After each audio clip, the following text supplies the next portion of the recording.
Have you seen an increase in your insurance premiums or significant change in your insurance coverage? Let Sandbeck Insurance offer you a better plan to suit your business or personal needs. Sandbeck Insurance offers many lines of insurance, whether it's home, farm, or auto insurance, work comp, business, or health and life policies. Sandbeck is here for you. Call or visit our Troy, Enterprise, or Andalusia office today. Sandbeck Insurance, where we take pride in taking care of your insurance needs. Our history is woven with the stories of those we serve. At Max, we've been a good community partner for 65 years. Max is dedicated to providing dependable financial services and to supporting our communities. We volunteer our time and share our resources. As a credit union, we've returned millions of dollars back to our members, local nonprofits, and small businesses.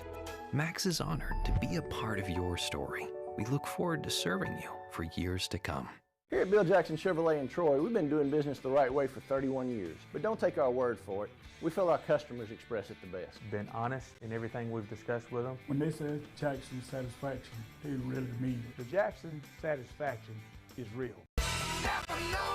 Trojan Auto Parts of Troy, home of Napa Know-How. Stop by and see owners Mike and Melissa Kilcrease and their Napa Know-How team with over 100 years of combined experience. We're the only locally owned parts store in Pike County, and we're fully stocked and ready to serve you. We pride ourselves on being your go-to parts store, not only for the simple items, but we specialize in those hard-to-find items as well. Trojan Auto Parts, the right part at the right price at the right time. Napa, a name you've trusted here in Troy since 1945.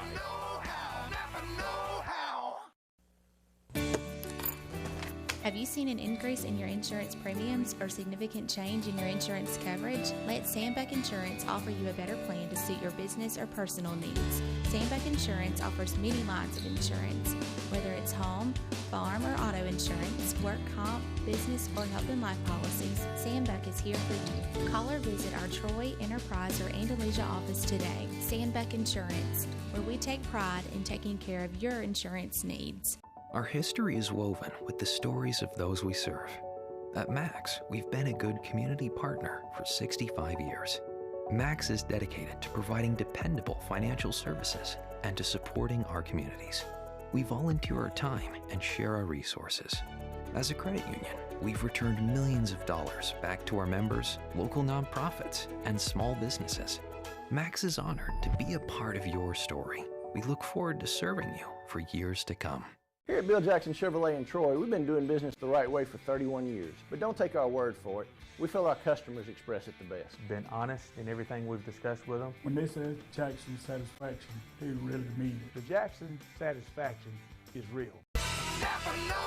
Trojan Auto Parts of Troy, home of Napa Know-How. Stop by and see owners Mike and Melissa Kilcrease and their Napa Know-How team with over 100 years of combined experience. We're the only locally owned parts store in Pike County, and we're fully stocked and ready to serve you. We pride ourselves on being your go-to parts store, not only for the simple items, but we specialize in those hard-to-find items as well. Trojan Auto Parts, the right part at the right price at the right time. Napa, a name you've trusted here in Troy since 1945. Okay. What? There we go. Good morning and welcome to Today in L.A. That's Laura, Alabama. I'm Mike Amos. He's Forrest Lee, and it is the 19th day of November as we get ready for the turkey calling contest today. Let's go to our phones. Good morning. You're on Today in L.A. How you doing? Hi, morning. Where are you calling from, sir? Grayton Beach. Grayton Beach, Florida. Mike Amos calling from Grayton Beach, Florida this morning. Is it pretty down there? Yeah, it's cold. It's 48 degrees. We don't know what to do when it goes 50 down there. Well, I know it's a little cool, but hey, it feels good to me. I love it. I love it. I wish it'd stay cooler longer. I tend to exercise a lot more when the weather changes, so it's good for me. I get out and exercise and walk around and try to take care of myself a little better. Of course, we've got a lot to talk about today. Of course, on the eve of a big college football game going to be played here this weekend. Troy University goes up against Middle Tennessee State for the second time this year. and which is a little unusual, but we'll take it because it's part of our schedule. And there's no question in my mind, Mike and Forrest, that Middle Tennessee is going to be a much better football team this weekend than they were several weekends ago. I think so. I wear my mask this morning because Middle Tennessee we know their offensive coordinator is a great offensive play caller. You know, I mean, Tony Franklin's been there, done that. He'll totally change things up. You know, what he showed Troy last time, they'll have a different game plan. And, I mean, Troy's going to have to come out and play, I'd say, one of their better games to beat Middle Tennessee, because Troy obviously has COVID issues. I mean, Coach Lindsey announced it at the press conference. He didn't say how many guys affected. So you don't even know, you know, you'll have the same guys that played the first game even playing in this game. Yeah. That's what we're dealing with right now in college football. Yeah. A couple of Troy football players played golf yesterday morning. They walked. They were football players? They had some free time. They had just gotten tested and said they'll know probably last night or today. They get an individual text. I wonder if the coach wanted to know about were they walking or riding on a car? They were walking. They were just getting out, getting some fresh air, and said that last week at 6 o'clock in the morning they got a text that they would not play, and it was about 8:25 that Steve walked in here. They said right now we're okay, but if we have any more that test positive, we may not get to play. Is what they told me. Boy, sure. But it's going to change the dynamics of the game of who can play and who can't. No question about it. And of course, the game is scheduled. I feel like in this game, if you got 53, you put them out there and you try to win it. You just can't do another cancellation. Yeah, and then there was something that they and gosh, I've been around football for years and years and years, especially college football, and they mentioned something. Now the COVID-19, everybody knows about that. But this other rule that I didn't know about, Mike, was injury rule to a certain amount of players at a certain position. If you have that many injuries at that position, you could actually forfeit the game, or what? How does that work? I mean, that was what was stated against Coastal Carolina, COVID and injury at a certain position where they couldn't fill enough spots. I mean, I don't know if that was on offensive line, defensive line. Was that Troy's doing that? That was Troy that was claiming that. Yeah. Yeah, we knew that the first string quarterback was injured, and evidently they must have had 2 or 3 others injured. Well, you're thinking that there's maybe COVID within the quarterbacks. One thing I can think of. Yeah, and just for them to have mentioned that, it concerned me a little bit. They have to have 53 scholarship players eligible to play. Yeah. Is that what we? I mean, Miami beat Virginia Tech last week with 54, and now they're out this week because of COVID. Yeah. The numbers are that bad, but I mean, I don't know. I think it would be absolutely devastating if Troy lost another game. Yeah. Well, for Troy to have to sit out last week, how long of? It's supposed to be 10 days. 10 days under what do they call it? 10 days quarantine. Well, has the 10 days? Is it up yet? Well, there would be 9. You don't know, I guess. But we don't know when. Yeah. The test was it Thursday or Wednesday or? Ladies and gentlemen, I had no idea. We know all this news from the Brundage Country Club yesterday that Troy might still not play this week. Yeah. Well, they said that. And if I'm the coach, I want to know who they are and go get on their butt and tell them to go somewhere and sit down. Well, that's just simple facts. They said that we'll know personally, individually, if we tested positive or not, and if we have any more, we won't play. And that's just simple math. That's right. It's nothing. No question. It's no secret. They weren't. It's one of those type things. Everybody needs to look at the University of Alabama and whatever Nick Saban's doing, because they've been doing it right. Well, and of course, they had to sit last week. I don't know if that's doing it right. This kid. Dad, that was all LSU. That wasn't Alabama. It wasn't Alabama. They didn't have anything to do with it. No, it was all LSU and Oregon. That's just like, you Mad know, house he's got running down there. so they practice like it's a regular day. Yeah. And then all of a sudden, there goes the air out of the balloon. Well, let's blow it up again. Ladies and gentlemen, I have some sad news to bring you this morning. Sam Bird, the legendary quarterback at Troy, who led Troy to the 1968 National Championship, has died in Montgomery, Alabama. He was 75 years old and married to one of my dear friends, Faith West Bird, and you know, it's very, very sad. A great, great football player and a legendary figure at Troy University, and to Troy fans everywhere, it's sad news to hear the losing Sam Bird. Michael, a couple of years ago, I saw him. I think he was on a Corvette, red Corvette, and I walked up to him. I said, "Mr. Bird, I want you to know, when I was in the 5th grade, I begged my mother to take me to the Troy State game. Mother, my daddy, Joe, Miss Elaine, and Mr. Glenn Carmichael. Those 4 were going to the game because Mother and Miss Elaine worked for the Troy Messenger." Yeah. I said, "Mama, please let me go," because she had given me a football media guide, and I knew it from front to back, cover, Simberg, Doug, the whole Insland, everybody. And she let me go to the game, and I dressed up in a suit, and they won 76-0.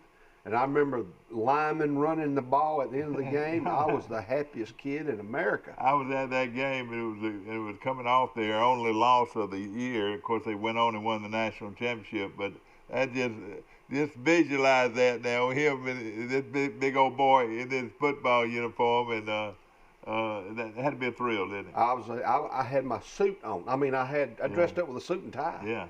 And we were in the top of the stadium on the visitor side, I believe.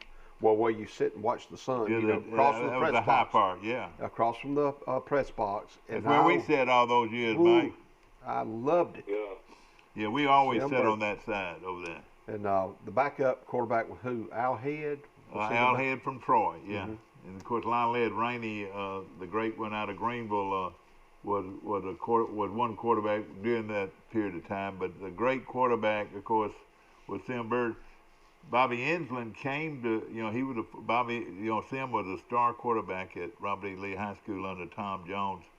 I think Tom Jones won 111 games and lost 6 or 8 or something. That's how good they were. And then, the quarterback that came after Sam Bird was Bobby Insland. And of course, when he got here, they moved into wide receiver, and of course, he made All-American. Who was the kid from Ozark that was real good? Danny Grant. Danny Grant, The great Danny Grant. And folks in Ozark can remember this very well. Back in 1960, I would say 66, that would be the date. Troy played a home game in Ozark. They played at Matthews Stadium in Ozark. They played Delta State, and Delta State had a former All-Pro defensive end that was just notorious in that game. Well, Danny Grant, of course, playing on his home field, and of course, Sam Bird was the quarterback, and this was the first year that Sam played at Troy. On the last play of the game, Sam Bird threw a touchdown pass to Danny Grant to win the game. During that game, Danny Grant ran back a kickoff.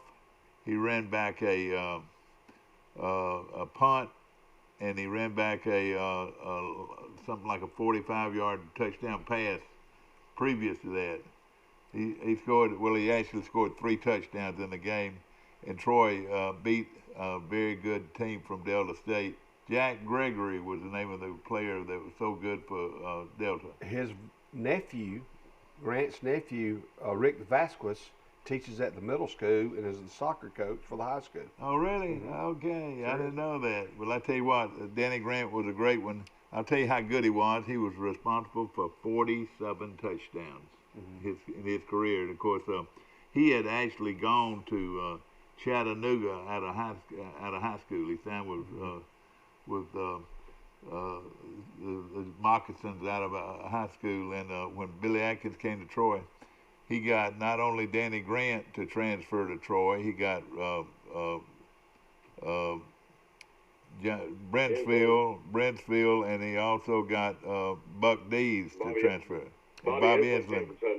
That's right. Bobby Insland later on came from Chattanooga too. He wore number 12. Now, was Max Howell? Max was coaching. Now he would be fun to talk to today or next week, I'm sure. In fact, we talked about it yesterday. I knew that Sim was real sick, and Max and I talked about it yesterday, and we'll either catch him today or catch him, talk to him about it next week. But there's never been an individual player that has had such an impact on a football team at Troy than Sim Bird. He would be at the top of when the list. He's kind of like Troy's version of, Amos. Joe Namath, yeah, that's right. And Pat Sullivan in Auburn. That's Troy's right. version of Sim Bird. You think of Troy football, you think of Sim Bird, and you think of Mike Turk. That's right. You sure do. No question about it. And of course, he was so good. And I'll tell you how good he was. Of course, he transferred just as a student to Troy from Georgia. Over at the University of Georgia, they put him they kept him at quarterback, but they wanted him to play safety. But he was not not a sprint out type quarterback. He wasn't a running quarterback. He was a drop back quarterback, and that's when Troy was able to get him. Well, he actually came to Troy and played for the Pi Kappa Phi's. And I was playing for Troy at that time, and we looked over and needed, just knowing how much we needed a quarterback. There he was playing for the fraternity Pi Kappa Phi. As soon as Billy Atkins got here, got him to come on as his quarterback, and the rest is history. The rest of the story. I'll just tell you how good he was. This is a little stat here. When Troy won the national championship, and I know it well because I was at every game, and I played with a lot of these guys, that continued on under Coach Atkins. But they went 11-1, and he threw for 41 touchdowns, which is still a Troy record. He threw 41 touchdowns in 1 year for 4,008 yards. Of course, Troy went on and beat Willamette of Salem, Oregon, in the first round of the playoffs that was played at Crampton Bowl. In that game, bless his heart, he only threw for 6 touchdowns. For 6 touchdowns, I think right at 500 yards. At Crampton Bowl? At Crampton Bowl. That's his home field. That's right. His same place he played high school ball. You're exactly right. And then the next week, before the over 16,000 fans, he threw for 5 more touchdowns, and Troy beat Texas A&I 43 to 35, 43-35, and won a national championship. What was that game played? That was played at Crampton Bowl. Crampton Bowl again. And again, in that game, Bobby Insland caught a diving touchdown pass, and but was injured, and he finished the game listening to it from his room at St. Margaret's Hospital in Montgomery. And I talked to Bobby about it, and what we'll do, maybe even maybe as early as tomorrow, but at least some next week, we'll talk to some of these players that played for Sim Bird and honor him. Boy, I tell you, no player ever through Troy, even as great as Mike Turk and all of them, really identified with the university and its climb toward greatness in football. We beat Samford 49-3. That's right. I was at that game. Gord Military 47-7. Livingston 42-23. We beat Sam Houston State 37-19. That game was played down in Dothan. Delta State beat them 35-23. Beat Jacksonville State 31-0. Yeah, during that period of time. That's right. The next time he played them, he beat them 47-0. Beat his rival that bad. Beat North Alabama 41-0. That's right. Beat McNeese 52-0. Yeah, that was. And then we lost to Tennessee Martin up there 12-3. Yeah. Then we beat Concord for homecoming 76-0. That's right. And then beat first versus number 3 William Annette in the playoffs. Beat them 63-10. They were from Salem, Oregon, and then won the championship game 45-35. Yeah, 45 or 43. I'd Okay. tell the AD he's got that wrong. They scored 43 points, I believe. But that was the final score, and won a national championship. More importantly, Dad, to you, I mean, y'all are dear friends. Oh yeah. I know he was a great player, but I mean, there's a lot of people hurting out there today. A lot of people shedding a tear to hear this news. I mean, I personally worked for him. For Republic National Distributing Company for 2.5 years up in Tuscaloosa and Birmingham, and you know you got guys that work for him for Julius Pittman, former Trojan great, Julius Pittman, Mark Moats, I mean Ted Horsted, I mean all those guys work for Sim. I mean back to the Montgomery Beverage days, and then you know eventually for Republic National Distributing Company, Sim was the head guy for the state of Alabama and Mississippi. I mean, he had, you know, numerous people that worked for him. Yeah, and, he really helped a lot of folks out. A lot of people out there today that are upset and definitely sad about what happened with Sam. Did he go to Georgia to play football? He went to Georgia out of high school to play for Vince Dooley at Georgia, and it wasn't that he couldn't have played at Georgia, but he knew that he was in a different kind of Kirby Moore was the quarterback during that period of time, and he was a sprint out type quarterback, and Sim preferred being a drop back passer, and that's what Billy Atkins made him, and of course, you know, this was during the same period where Joe Namath was so good at Alabama. Old Sim loved Joe Namath. He modeled himself a lot like Joe Namath, and he carried himself a lot like Joe Namath. Sort of you know, and he was such a dominant type figure the way he carried himself, you know. And he had that sharp voice. And another thing, he could whistle. He could take those 2 fingers and whistle as loud as you ever heard. He did that for me about 3 or 4 months ago in front of his wife, Faith West Bird, and she didn't know he could whistle like that. And she told me several times. She said many times later I was telling him to whistle for somebody, because they never seen anybody whistle like that. I can't do it. But see, he was a real good athlete. And of course, he not only in high school he always wore his Indiana Jones cap to all the games. And everywhere you see him, he was always dressed real sharp. He always wanted his employees to wear coat and tie, and he loved to win. He loved to win on the football field, and he loved to win in the you know the real world in business, yeah. In business, yeah. So he was a funny guy. I used to talk to him, and we would have meetings. He'd come in there and he'd tell us some kind of story and try to motivate us.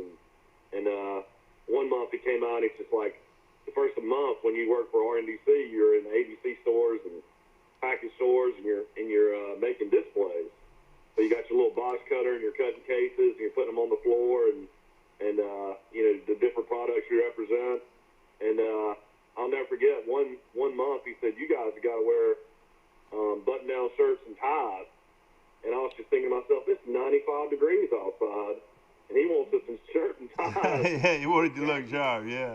And dress cutting boxes, putting up displays. And I'll never forget, I mean, there were some guys that were just miserable. I mean, we're sweating.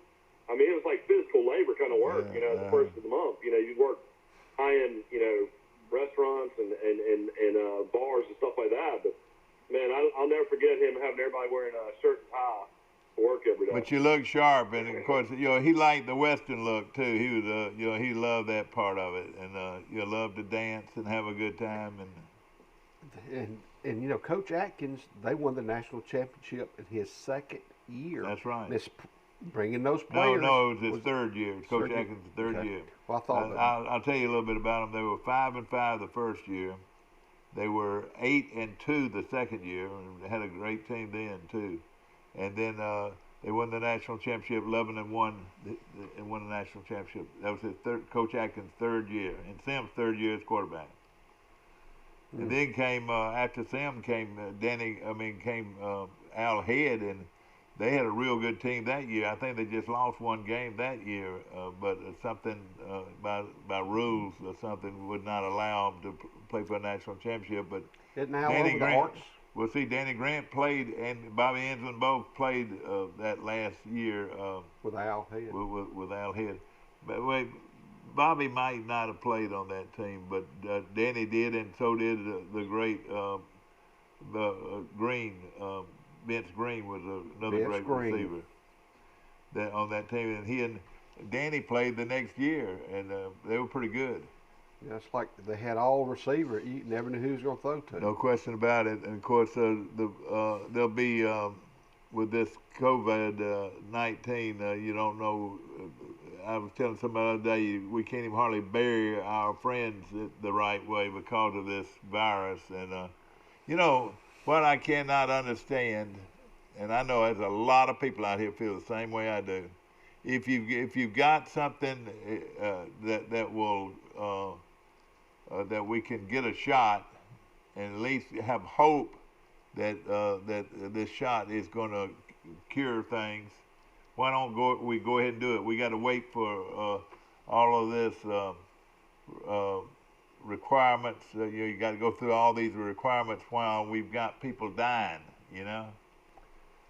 Well, you want to make sure that it's not going to cause any serious harm. You got to make sure, you know. Well, I realize that.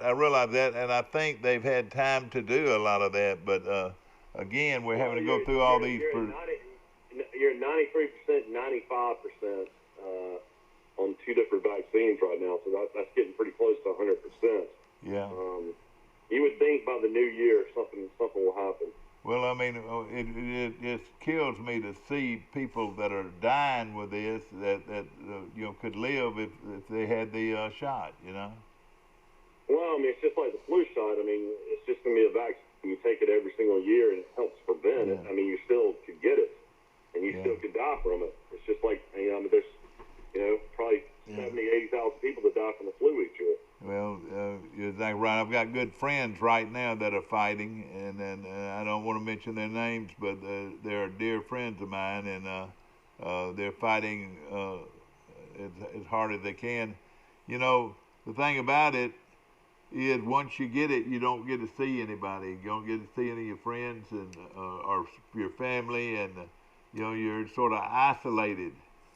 You know, the soccer players are super duper athletes, and there's a professional soccer player in Europe who now has tested the second time for it, and he is, you know, I don't know how bad a shape he's in. It doesn't take He was any. on the marquee last night on the lines on ESPN. Like the old saying goes, they don't take any strangers. You know, No. I mean, what I'm saying that you know you might be the greatest athlete in the world, but you can still get this virus, and you can still have the same terrible outlook as a lot of people do. You know, of course, like you said, so many people have been isolated. So many people that are still on ventilators, and you know, just hoping and praying that they can, you know, pull through this thing. Well, that's Sergio. That's the scary thing is you don't know what kind of permanent damage this will cause later for people as well. You know, there's nothing out there that really knows the long-term effects of COVID. Yeah. Now, and I would like to make clear is that Sim Bird, they say died of pneumonia, that he did not die from COVID-19. So that clears that up a little bit. But he went in with pneumonia and never recovered. So that was the sad thing about it, and we'll give you more information on I'm sure it's going to wait till a further date to have some kind of memorial at Troy University. Some kind of celebration of his life at the university, I would think. Exactly right. Of course, we'll always talk about him, and we, not only as because he was a dear friend, but at the same time, what a great inspiration he was to a lot of people as he led Troy to a great football program. I mean, before before Sim Bird got here, we weren't very good at all, and but they had some great players and that turned out to be great coaches, but no players like Sam Bird and the players that they were able to bring in here and win national championships. And of course Troy's winning tradition since has been next to none, and I think it's going to get even better and better. Mike, we got quite a few games to look at today. Now, how did those teams come out last night? I didn't even turn it over. I was fooling my Christmas tree. I'll be honest. I can't watch these MAC games. You don't ever know what they even think about them, really. I mean, I still don't know who's any good. Well, last night I did turn it over to just see what the score was, and it was with 10 minutes to go in the first half. 10 minutes to go in the first half. The score was 28-14. No defense at all. But I don't know who won. The only thing I know is Jim McElwain is the coach of Central Michigan. I knew that. So I watched a little bit of that game. Let me find the scores. There were a lot of high-scoring games in the MAC last night. Let's see. They played last night, too. You can give us those scores. Ball State beat Northern Illinois 31-25. Western Michigan beat Central Michigan. Jim McElwain is the head coach of Central Michigan, 52-44. Golly. And then Toledo blew out Eastern Michigan, 45-28. We got more cancellations in football. If you want to hear that, due to COVID. Yeah, go ahead and give them to us. Huge game here that people would have had a lot of interest in. Houston against SMU has now been canceled. Wake Forest against Duke has now been canceled. Charlotte against Marshall has now been canceled. Texas against Kansas has now been canceled. Ole Miss against Texas A&M has now been canceled. Navy against South Florida has now been canceled. And Georgia Tech against Miami has now been canceled due to COVID. 14 games. 14 games, and hopefully, with our fingers crossed, Troy's going to be able to get theirs in. What's the rule there, Mike? How do they You got to have 53 scholarship players, and then possibly it's a situation where maybe Troy ran into last week injuries at a certain position, but you don't have enough players to field, I guess, enough to play a game. Yeah. I guess it's another. These are all rules determined by the Sun Belt Conference, so each conference is different than others. Mike, I was going to change subject. It's still on injuries. The Sanders running back at Alabama, what was the extent of his injuries in that car wreck? Do you know? He broke his foot. Same foot? Well, he was it ankle? He injured his foot last year, so I don't know if it's the same one or not. Oh. But he's going to miss the rest of the season. He's now missed 2 straight seasons due to foot injuries. Oh, man. And but it wasn't life-threatening injury, so he'll be able to come back. Yeah. To your knowledge, was he going to stay at Alabama, or was he going to get in the No, he transfer? 80 yards. 80 yards he rushed for against Mississippi State. He looked great. Yeah, he was coming along. That's a tough break for him. Alabama's big issue now is, they've got, Najee Harris. They got Brian Robinson, the kid out of Tuscaloosa, number 4. He runs pretty hard. Do you bring, the Williams kid from Hueytown, and then they got another kid, McClellan, I think, out of Texas they signed. That's a really good young freshman running back. I mean, you got to get another guy ready to go. With this new rule that gives them same classification next year, why not? They don't lose anything at all, do they? No, they don't. I mean, they've got some really good freshman running backs they can bring in. It's just Sanders. A lot of people thought he was going to be a difference maker for Alabama this year, but really didn't show anything until that Mississippi State game. Yeah. Forrest has got information on the Alabama Independent Schools playoffs as the Pike Liberal Arts, our own Patriots of Pike Liberal Arts, will do battle with Glenwood Academy of Phoenix City tomorrow night. That's Friday night, 7 o'clock kickoff from Crampton Bowl in Montgomery.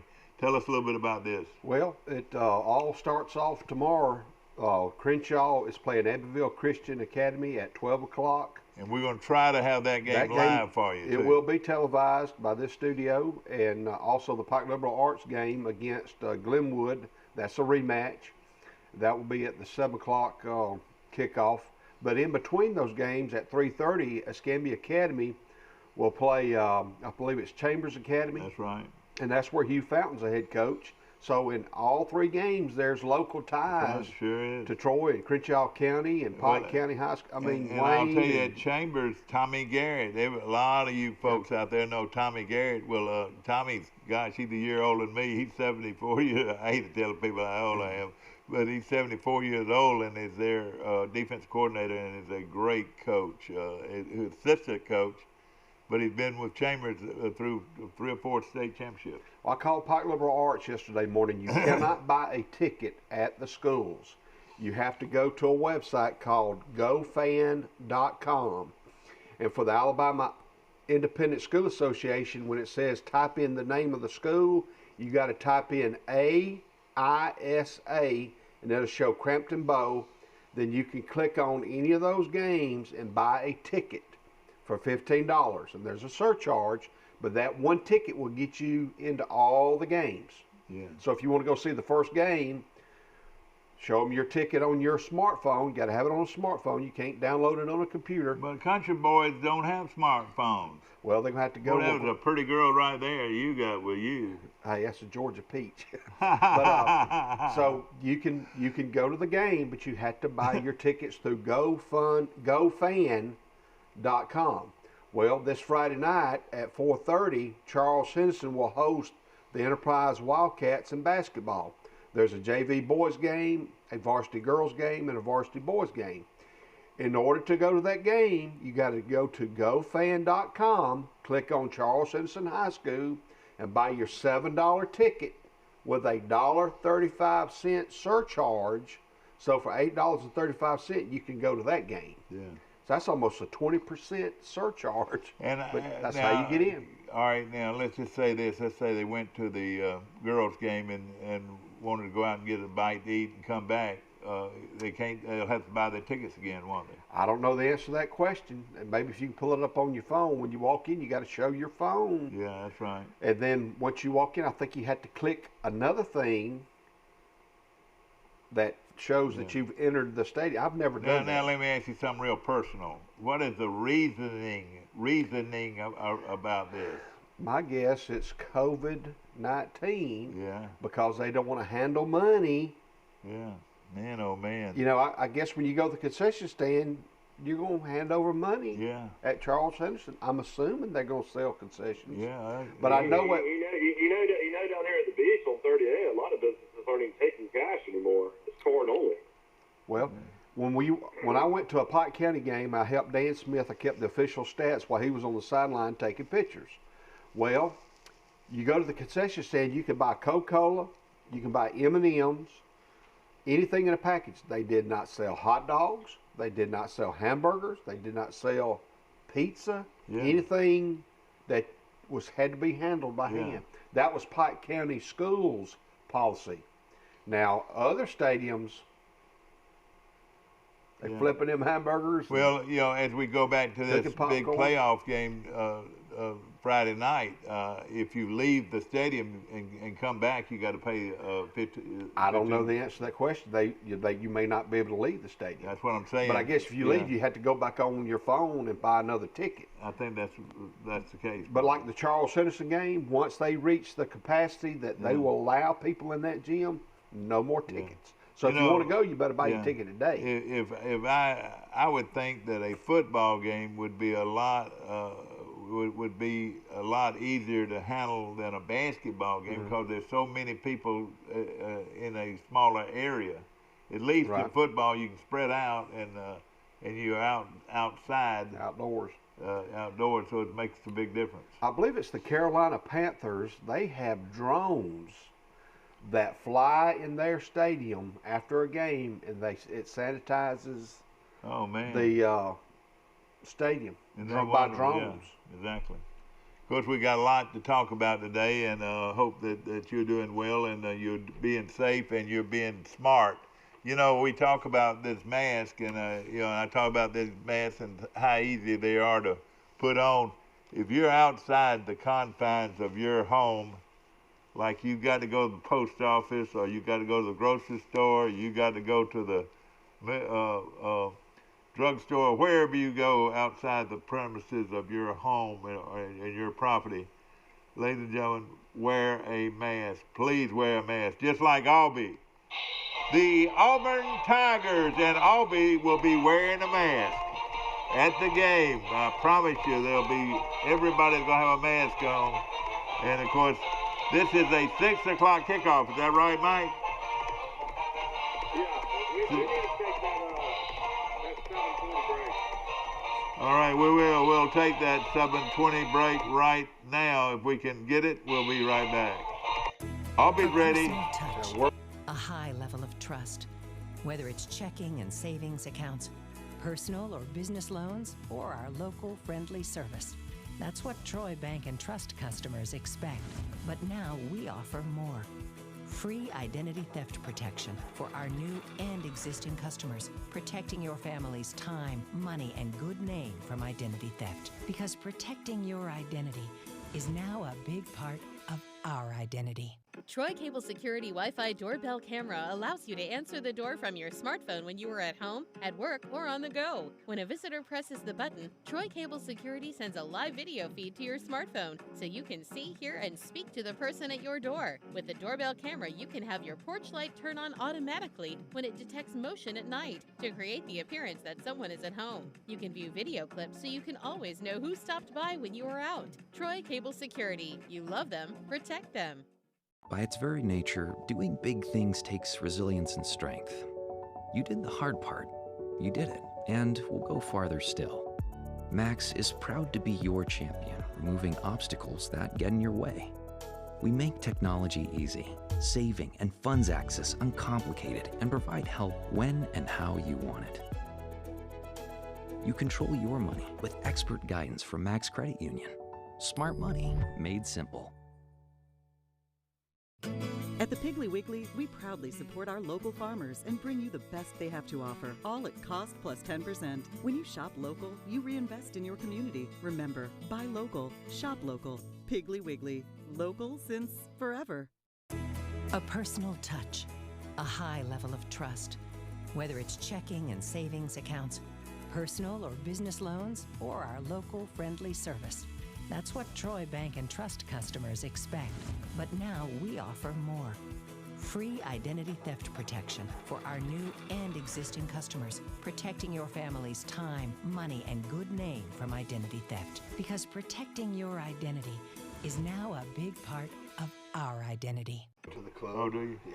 Back to our show, brought to you by Jean's Flowers on South Grundy Street right here in Troy. And, of course, you want to mail any kind of flowers or gifts, they can do it for not only in the United States but around the world. They can send out flowers and gifts to your friends. And of course, with the Christmas season here, no better place to shop anywhere than Jean's Flowers. Another great place is Goldfinger's. If you haven't eaten their wonderful chicken and their wonderful hamburgers and fries, they are really, really good. And of course, the food is outstanding at Goldfinger's, right next to your favorite grocery store. Publix? Publix. I like Piggly Wiggly too now. I do too. I do too. Especially the produce at Piggly Wiggly, and we appreciate them so much. And hey, I went in the other day. I said, "Where are my pies? Those little old pies that I like. Those buy one buy 2-for-1 pies are the best kind of pies I've had in a long time since." Ladies and gentlemen, this guy right here is a pecan pie man. I tell you, he made me a pecan pie the other day. Forrest did, and it was outstanding, my friend. Well, let me know the next time you go to Florida. I want you to hand deliver one to your son Michael. Okay, I'll do that. Don't get into it now. And it's for him. Now we plan on being down there Thanksgiving, so that'll be next week. I'll send it. We got I think everybody in the southeast coming down to the beach. My wife, is the graphic designer at Alice Beach, and they're booked up, all their rentals for the next 2 weeks. Seasad's booked up, Rosemary's booked up, Watercolor's booked up. It's just going to be packed full of people down here for the next probably couple of weeks. Always popular to come to the beach during Thanksgiving, it seems like. Well, Mike, I want to mention Troy's schedule, and Brent, if you're watching this morning, Brent Jones, the AD at Troy, he has pulled off miracles since all this started, and scheduling got to be such a tremendous situation. You know, some teams you listen to or watch closely, and you know, as good a season as BYU's having, they're still struggling on whether or not they're going to have enough games to qualify for the playoffs, mate, and as good as they are. Well, they're 8-0, aren't they? Yeah. But the problem is their strength of schedule is awful. I mean, we can go down their schedule. They play North Alabama. Can you believe that those young men from Florence, Alabama, I'm sure they're flying.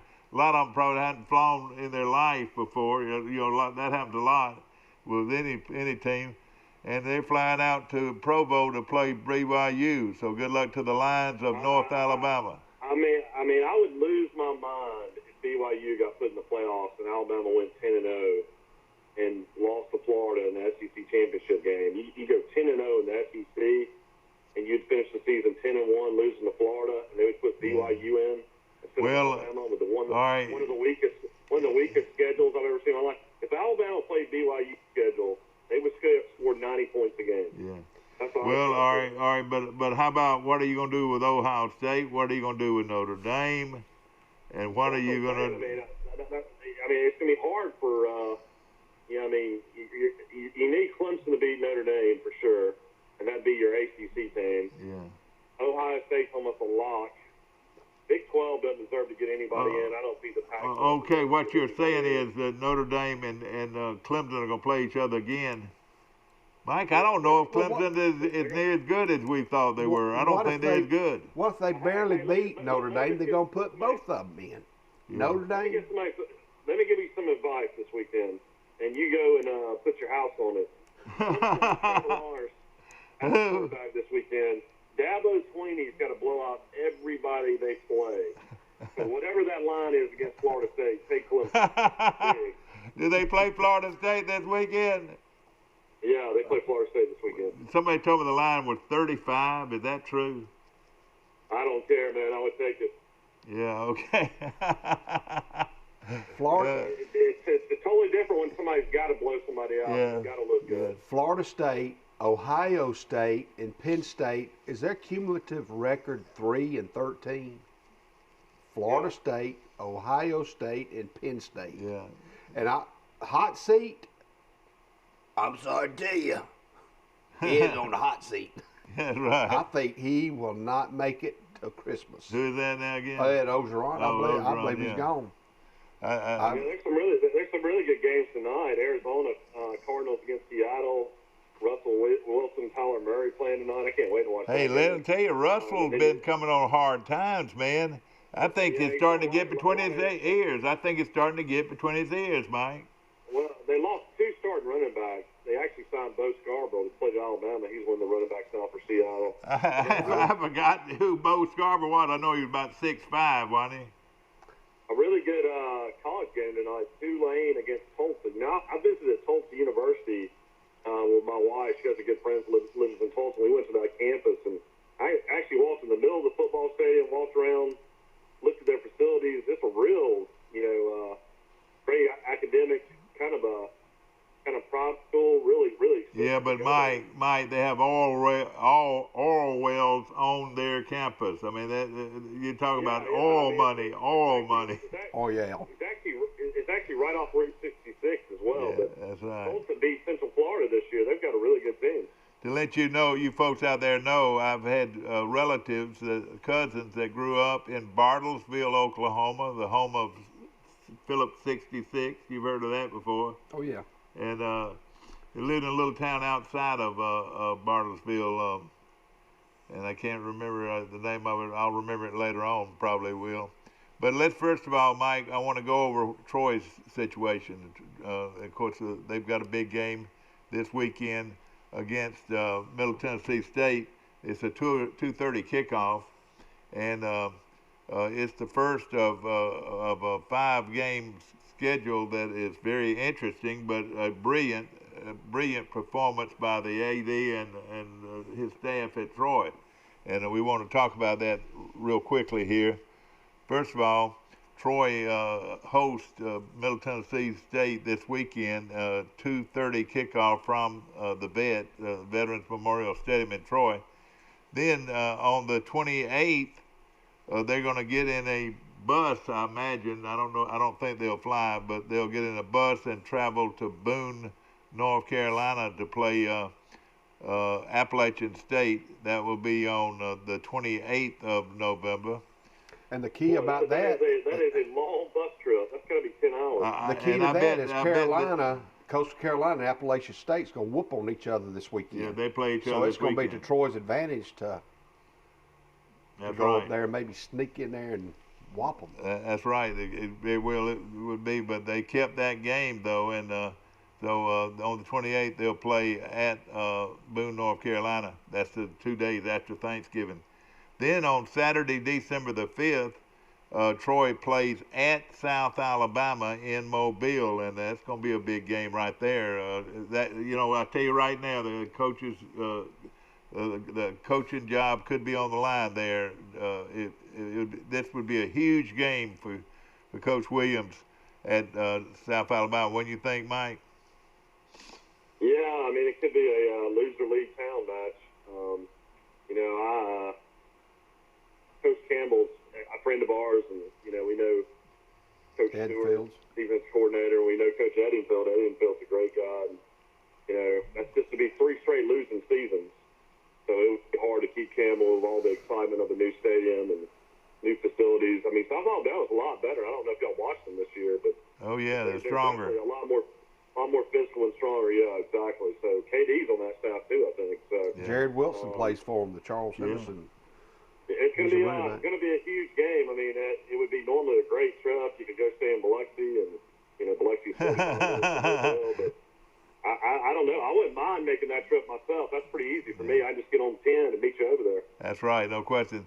Then on Saturday, December the 12th, Coastal Carolina, the team that we had to cancel out with last week, and is ranked right now 15th in the country. And if they beat Appalachian this weekend, they could soar in the 12th or 13th in the country if they can beat Appalachian State this weekend.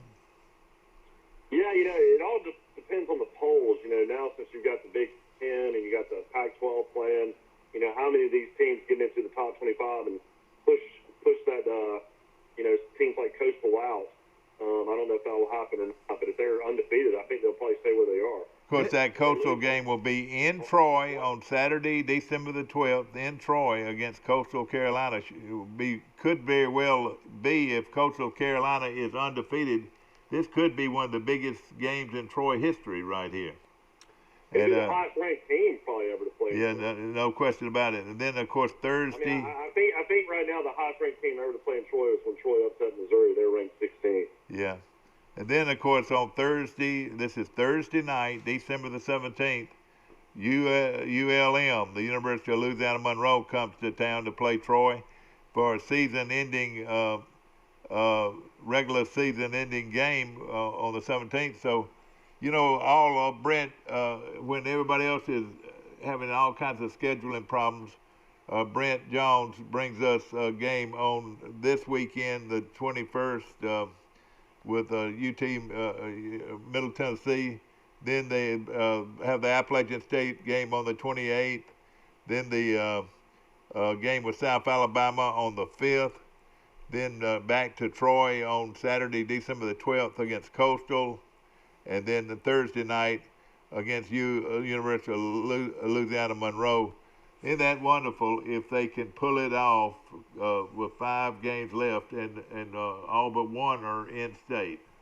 That would be, I'm sure the Sun Belt, helped them do that. But has the Pac-10 coaches or athletic directors, they're now allowing them to schedule games out of conference. That's right. And I don't know if that's what BYU is trying to do. They're trying to catch some big school that they could play. Commissioner Gill for the Sun Belt, he's having to change all these schedules up, all the cancellations, and he's done a really good job. This is his first year as the commissioner of the Sun Belt. But we mentioned yesterday, Alabama's going to run into this situation as well. starting on Monday now, if they have COVID issues with certain teams, and Alabama could end up playing somebody they originally had not planned on playing that initial weekend. I mean, right now, you know they're going to play Kentucky. You know they're going to play Auburn. Those games are scheduled. But after that, the Arkansas game's up in there, the LSU game's up in there. You don't know when they're going to play those games. If those teams are not healthy, Alabama might play somebody else from the conference that wasn't even scheduled to play. Mike, so see what happens. If Troy swept these next 5 games, if they swept them, would they have an opportunity to play for the conference championship in another game? It'd be really tough. They've already got 2 conference losses. You would have Appalachian State would have to lose twice. Well, I mean, they would have to lose to Troy and to Coastal, and they'd be out. Yeah, that's right. And then Troy, if they beat Coastal would have to lose one other game. That'd be the only way for Troy to have a chance. Okay, now another thing, of course, bowls, and I would think Troy, if they could win at least half of these, right now they're 4-3. If they win at least 2 more games, they would be 6-4, or 6-5, or whatever. Or if they, hopefully, they'll sweep them. But Troy still has a real good shot at 2 or 3 different bowl games. One of them is the Montgomery Bowl, which is a new bowl that they just picked up. Johnny Williams is the chairman of that bowl game. It's on Christmas Day, on the 25th. And then there's also an opportunity on the 23rd. Is that right? Now, correct me if I'm wrong. The 23rd, and that's the Camellia Bowl, which has been going on for 5 or 6 years and done a great job with that. And then there's one more bowl game, which is the Coastal Carolina Bowl, Mike. And Myrtle Beach Bowl. Myrtle Beach Bowl. Call it the Myrtle Beach Bowl. Gets played. I've seen the Myrtle Beach Bowl with conference, you could say, in the MAC. That wouldn't be a bowl tie-in for the Sun Belt, I don't believe. Mike, that surprises me. I think the Sun Belt options are the Steer Bowl out of Orlando, the Mobile. It changes the name. The Mobile Bowl changes its name every other year. Camellia Bowl out of Montgomery. Montgomery Bowl possibly is a Sun Belt tie-in, and then you got the bowl game I always want to go to, New Orleans Bowl, is always the biggest one in my opinion. If you can go there. So Troy still got a shot at the New Orleans Bowl? Not usually. Usually the number 1 team goes to the New Orleans Bowl. It's usually the case. Yeah. Well, again, bowl opportunities, what I'm saying is I think Troy stands a very good chance of going to a bowl game if they can at least win 6 ball games, and that means the biggest problem Troy's got, and I was talking to a buddy about this yesterday, is La Monroe being the last game of the season on the 17th. There's just no way that those players who have not won a game are going to be doing the right things. They're not going to be in a bubble. They're going to be going to parties. They're going to be going, back home to see family and friends. And if COVID is anywhere like it is now, I don't see Troy getting that La Monroe game in. And that's really the game they need to get in to get 6 wins, I think. Because South Alabama's going to be very tough. Appalachian State's a loss. I'll go ahead and say that. Coastal. You say that, but I think Troy's pretty good, Mike. No, not at Appalachian State. Troy's not even close. Son, are you Mike Amos' son? I'm just a realistic fan. If anybody ever watches this show and thinks I'm a homer to Charles Henderson and Troy Athletics, they're dead wrong. I might be a homer to Alabama more than anybody, I guess. Yeah, well, you just be that way. Hey, I'm for Troy, and I couldn't be proud. If you can't hear me, I yell a little louder. I mean, what makes you think Troy is a team that could go on the road and beat Appalachian State? I think if they get the right quarterback in the position, and I think they can play with anybody on their schedule. I really do. You think Gunnar Watson's going to make that big of a difference coming back? I don't know, but if you watch how fast Troy can play, there was nobody in the country, Mike, even though we lost the game, that could make plays quicker than Troy. I never seen anything like it. Troy's likable. no running game. I don't know. That's stunned everybody. You're exactly right. Coming in the year, they had 4 of the best running backs I think we've ever had on one team ever at Troy. I really believe that. And but we haven't been able to utilize them because we can't block anybody, evidently. Remember, you picked them over Alabama's running backs. Yeah, I sure did. Over the total running backs, the number of running backs. Yeah. That's called horses in the trenches. They got the kid from Atlanta, the Vidal kid, and he's been really good as a freshman. I mean, one of the top players in the state of Georgia. But you can't be one-dimensional. I've said that all my life on this show, since we've been doing this show. You can't be one-dimensional. That means you can't just run the football. You got to pass it too. Same way you can't just pass the ball. You got to be able to run it too. You can't let a defense put 8 people in the box and say, what we're going to do, we're going to stop the run. You're going to have to throw the football. Yeah, Dad, I forgot to mention this. Troy Moss, that great quarterback out of Jacksonville, and nobody even talked about it, but he transferred out, I guess. Oh, yeah, red-headed kid, yeah. Yeah, Gavin Screws threw for like 90 touchdowns in his career in Florida. His senior year, he threw 55 touchdown passes. Neil Brown signed him. Neil Brown knows quarterbacks, and you're right. He got in that quarterback situation when there were so many at Troy. He's no longer there. I mean, you got the Tool kid, you got Parker McNeil, you got Jacob Free, and you got Gunnar Watson. The best thing in the world happened to Troy, though, with this new rule that you will not lose a year of eligibility. You'll actually be, if you were a sophomore coming in, you're going to be a sophomore next year. The McNeil kid, Mike, is as pretty as you can ever see in a college quarterback, maybe even in a pro quarterback. He's 6'5" and weighs about 230. Good-looking athlete. I think he gained a little weight during the off season that might have hurt him a little bit. But with a year under his belt, and I don't know if they're going to play him or not, he could be a big help to Troy down the line. Send him to the Dan Mullen quarterback camp. Yeah. Dan Mullen quarterback camp. I don't know if you paid attention during the Georgia Southern game, but a local kid played wide receiver and had 3 catches. Was Orlando Lacey. Yeah, the kid was the great athlete from Opp. Yeah, so he's starting to catch a few balls for Troy. I don't know if he's now in the rotation wide receiver or not. But they moved him to safety and corner. They were going to play him a defensive back, but like you said, he was such a skilled receiver. He's real fast. He was a former quarterback in high school at Opp High School, and they probably could use him as an option type quarterback situation. I don't know. You come in with a 3rd and 1, and you bring in a quarterback that can run the option. That puts a lot of pressure on our defense.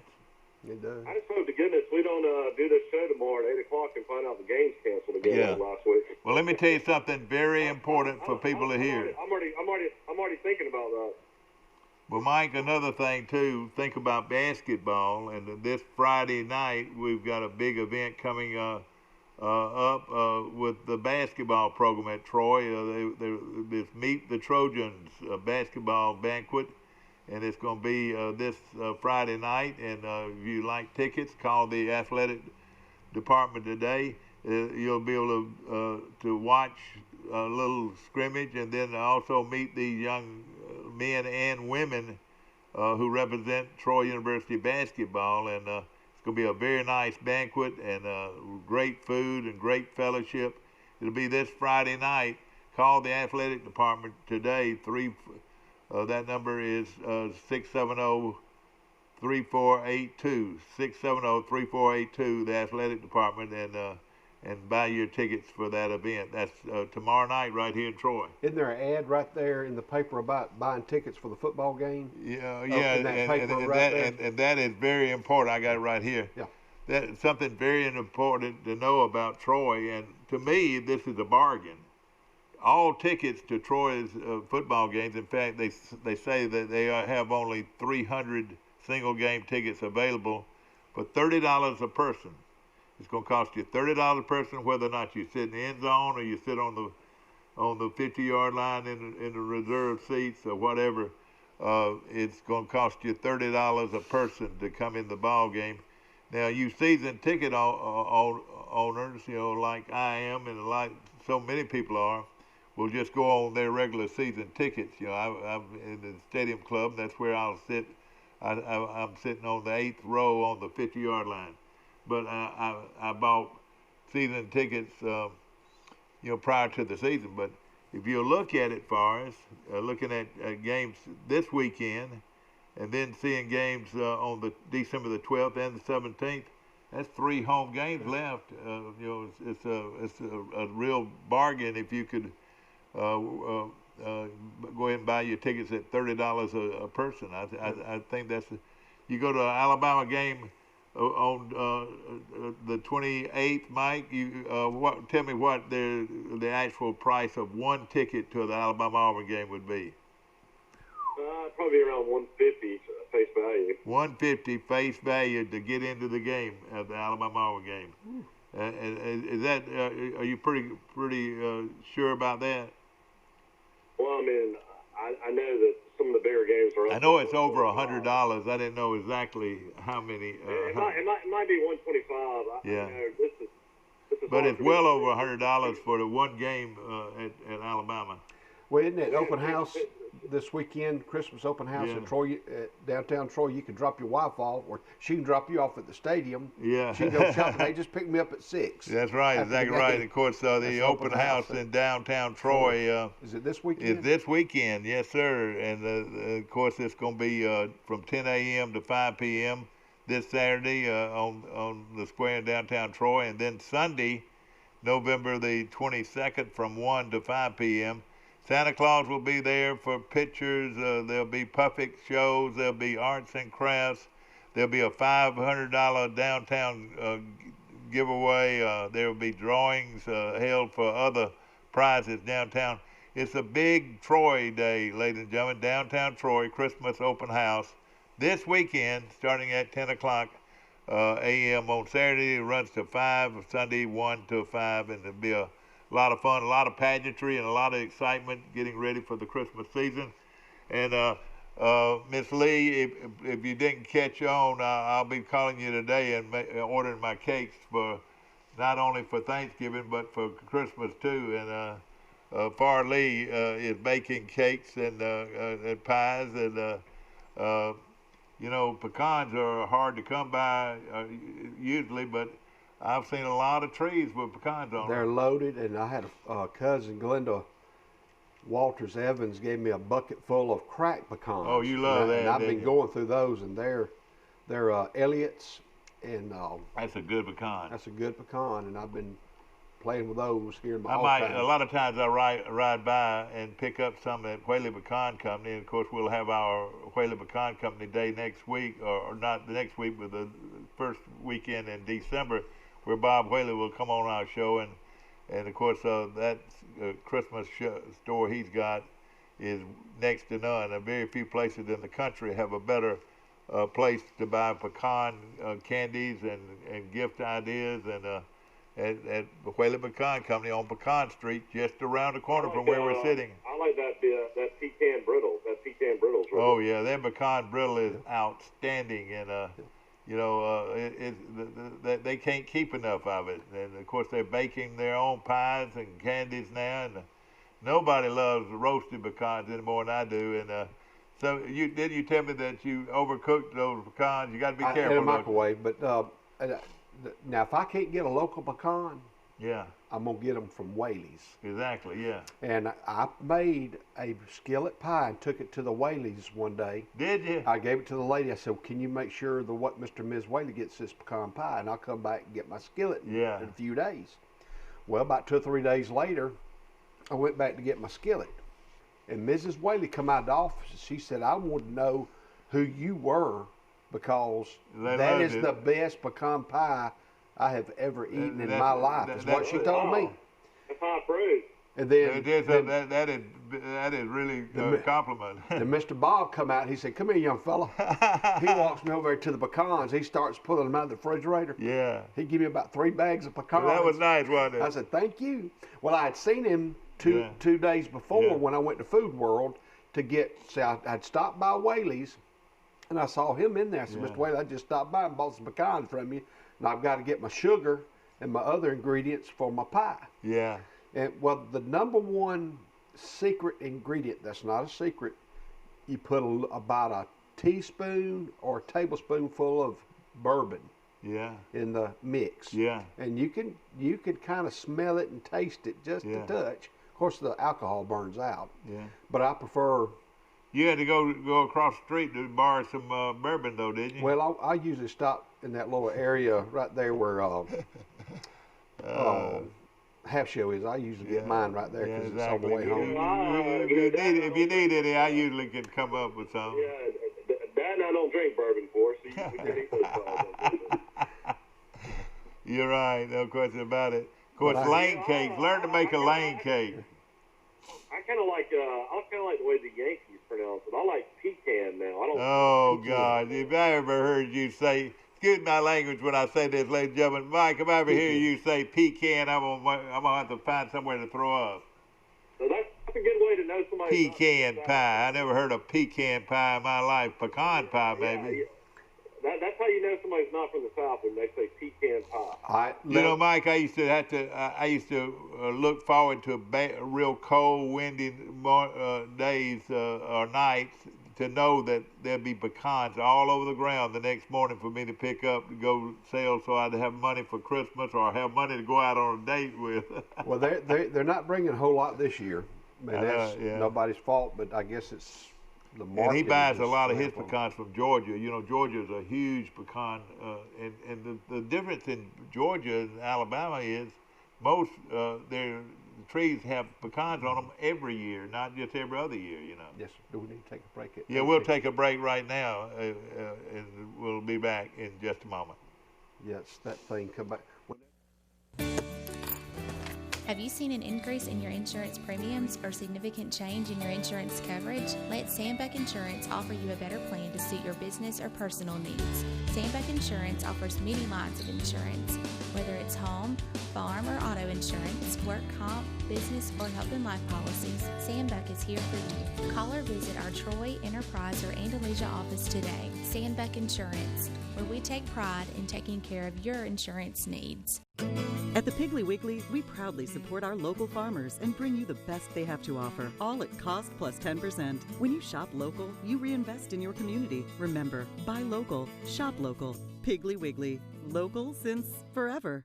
Hello folks, this is Greg Anthony, sales manager, bringing you the biggest sales event that we have had all year long. How about a beautiful 2020 Jeep Renegade with discounts over $10,000? Or how about this, beautiful Ram 1500s with discounts over $17,000. 0% financing for up to 84 months, all in one location. Hurry to Premier Chrysler Dodge Jeep Ram or shop us at PremierTroy.com. Nobody beats a Premier deal. Nobody!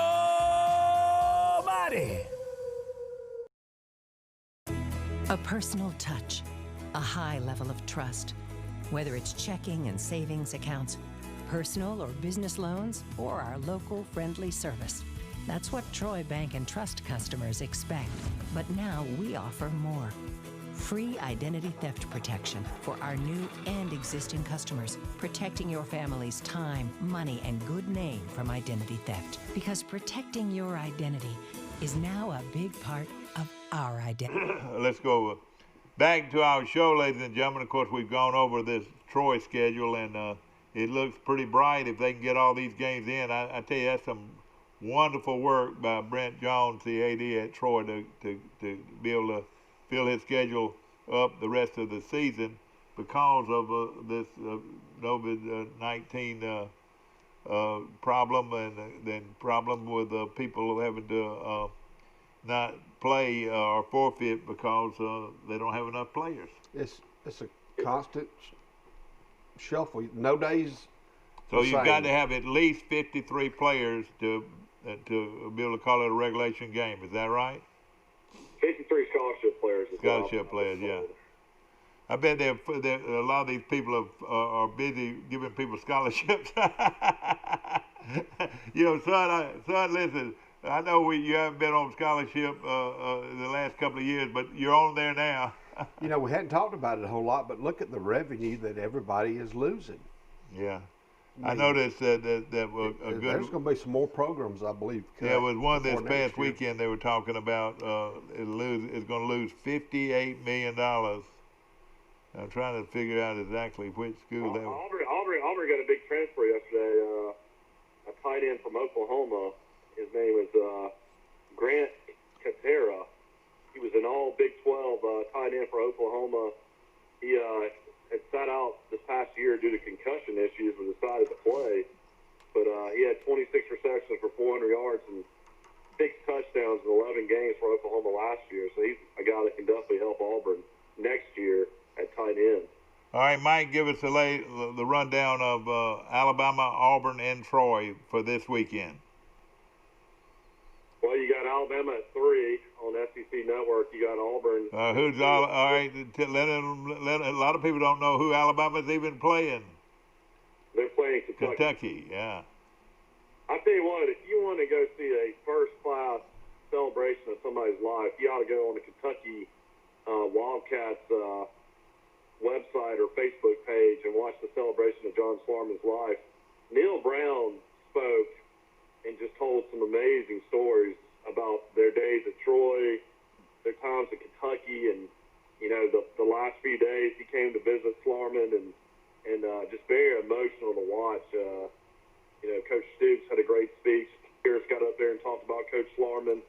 I mean, it's hard not to shed a tear and watch. How do you pick that up, Mike? Tell me how you pick that up.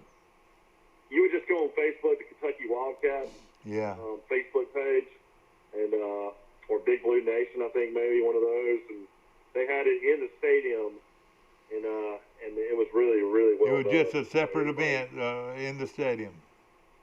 Yeah, to honor Coach. Well, I know this. He was a great guy. I knew him when he was at Troy, and I loved him. And of course, he got sick after he left Troy. Is that right? Yeah, Neil Brown mentioned in 2009 when he was talking about Coach Slarman. He was the offensive line coach, and Troy had the number 2 ranked offense in the country in 2009 as far as production. Yeah. That was pretty good, no question about it. I mean, that's pretty incredible to think about. Yeah. Okay, Alabama plays them at 2 or 2:30. Alabama plays at 3. All right, 3 on CBS or what? ESPN Network. All right, ESPN Network. Okay. And then Auburn plays on ESPN at 6 against Tennessee. Yeah. Okay, that'll be quite a game. And then Troy plays on ESPN 3 at 2:30 against Middle Tennessee State. Yeah, so those games will be going on. Something I went down to the Brundage Country Club, and that place is beautiful. I'm telling you, that place is ready to play. It's in great shape. But something I noticed on the wall over there was a picture of the Tennessee coach, Mike, and where he had played golf right there at the Brundage Country Club.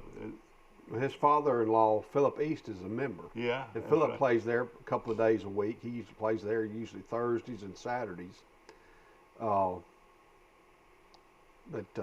you tell Philip next time he's there, we'd love to he's played there, but I haven't met him. When he comes down sometime, we'd love to have him on the show. Right. And I did teach his wife at the middle school when my first year at Charles Henderson. She was in the 8th grade, Casey. That's right. Then, of course, he's a good old country boy from Sand Mountain, Alabama, and of course. He's from Rainsville, isn't he? Yeah. He was a good basketball player too. They said in high school, but of course he played at Alabama, and then of course he coached at several different places. Well, the story with him is he actually played the first 2 years at Middle Tennessee State. And he transferred into Alabama the last 2 years at Alabama. Yeah, but he's got quite a reputation. But he's got to win some games, or he's going to be in trouble. What do you think? Well, we also know Derek Ansley really well as defense coordinator. They're paying Ansley $1 million to be defense coordinator. Yeah. So we want to root for Tennessee. We got a lot of local ties and connections there. Who do they have left? They have Auburn left. They have Texas A&M left. There's one more big one they have left in Vanderbilt. I think they got to play Florida, don't they? I think that's right. Yeah. That's Florida, Auburn, and Texas A&M left along with Vanderbilt. So That's quickly. I want to mention this one more time on Troy tickets. You can go to TroyTrojans.com for tickets, or you can call 877-878-WINS. 877-878-WINS. Or I'll tell you what. I think Troy is in a good position to get 6 wins. You know, I don't think people realize how huge that road win was against Arkansas State. That really was big. When they got 4 wins, you got to feel good about playing Middle Tennessee again. I think it's going to be a really tough game, but you know, you beat them 47-14, and you got to think Troy's going to hopefully win that game, and then you got to almost 99% think they'll beat La Monroe. When that score came across the wire at stadiums all over the country, most everybody, even Troy, had scores on their board, you know, constantly during the game. When that score came across the wire, I bet you that stunned almost everybody in the Sun Belt and a lot of other people that know a lot about football, is that Troy went to Arkansas State and beat them 38-10. I mean, beat the dog out of them, you know. Hey, you don't do that to Arkansas State, especially Troy teams over the years. And that was the free quarterback. Yeah, I know it. How did they do that, Mike? Did you ever figure that out? Well, the biggest thing was defense. I mean, when's the last time Arkansas State only scored 10 points? I know it. Which they've got probably the best 2 quarterbacks in the conference. Wouldn't you say? You know, they're doing a platoon system where basically they play every other series, and I think that's maybe kind of been not good for Arkansas State. I think they probably should have stuck one guy this year. Horn Beverage on the bypass in Troy. Wonderful people, wonderful supporters of Troy sports. They'll be at the big basketball event Friday night. I hope that you'll go ahead and buy your tickets for the Trojan basketball night tomorrow night at Troy University. And of course, great opportunity to watch these guys participate and meet them up close and free. Mike, on paper, and everything's on paper right now, Troy basketball could be the best we've seen in quite a while. Yeah, I mean, it's definitely the best signing class I've ever seen. You know, they got 3 or 4 kids in state that were all 3 stars or better. Got a kid out of Pinson Valley named Woods that only averaged 36 points a game. They got a kid out of Sidney Lanier that's a 4-star. Another kid out of Robert E. Lee that was a 3-star. I mean, they've got just great programs. Really good players coming in from in-state, and then he went to Texas, you know, where his roots are, and brought in 2 really good junior college players as well.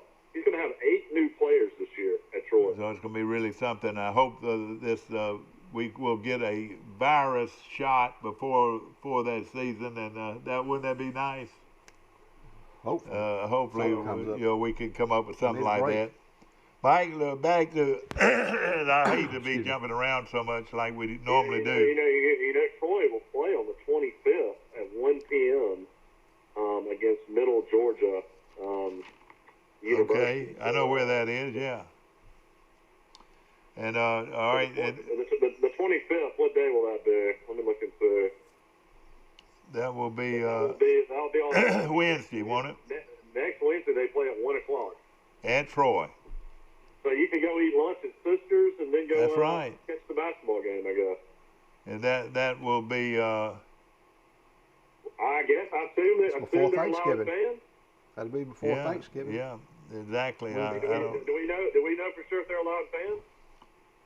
No, we don't. We don't know any of that, you know. But I'm sure that they're selling tickets right now to for the season, and I plan on buying mine. If you're selling tickets, you're allowing fans, I believe. Yeah, I'm sure they will be, no question about it. And I don't know. I will say there's plenty of room to social distance in that arena. Yeah. And hopefully, again, we get a vaccination that will help basketball. Our basketball could be in trouble, if you don't watch it. Well, it looks like basketball's going to play in a bubble up in Indianapolis. The NCAA tournament's going to be played. All 68 teams will be up there. That'll be quite an event, won't it? That would be some kind of event to have all those folks in the same arena. I wonder how much a ticket for that would be, Mike. Unbelievable. I don't know if they'll only allow, like, coaches, probably just wives and players' families to those events. That's the only thing I could think they'll probably allow. Okay, now with Troy football starting at 2, Alabama starting at 2:30. Troy's 2:30, Alabama's 3, Auburn's 2. Oh, okay. All right. Troy 2:30, Alabama 3. UAB's had to cancel due to COVID again, so they're going to be out. This will be their second straight week. Boy, that's messing them up bad, isn't it? Okay. Well, I saw pictures of the new stadium downtown Birmingham. Man, you're talking about a program that's going to skyrocket. Yeah. 55,000 seat stadium right in the heart of downtown Birmingham. Yeah, oh yeah. And UAB is going to be a school that a lot of people are going to want to go to. And I was surprised. Didn't it surprise you that South Alabama only put 25,000 seats in their stadium? Wow. Why didn't they put at least 40,000 in there? Doesn't that tell you a little bit about their vision? I mean, they ought to fill 25,000 up every weekend.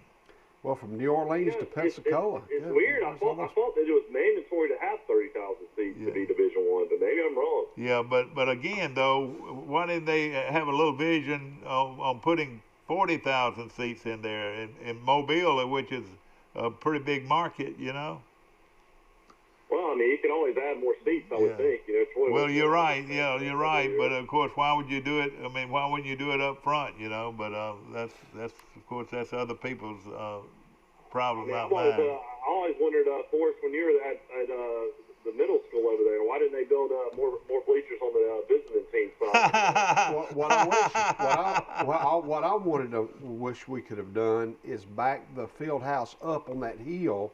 Yeah.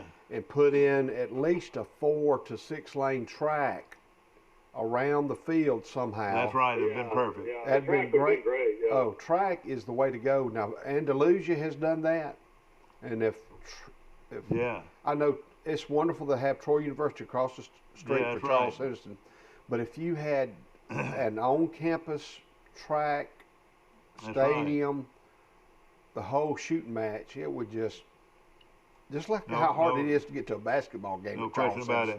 Well, I'll tell you this. I don't know. This has got to be a record. It'd be nice. Yeah, this has got to be a record. It tickled me to go back to see how many times I've said it. Back to James A. Baker Field on the campus of Charles Henderson Middle School, where the Trojans are walloping Enterprise right now, 34-14. But no telling how many times I've said, back to James A. Baker Field on the campus of Troy University. James A. Baker's name has been mentioned on Troy Cable more than any one individual, I imagine. He was a principal at Goshen at one time when I was there. That's right. Great guy, wore those black horn-rimmed glasses. Yeah. Jim, if you're watching, he was a great guy.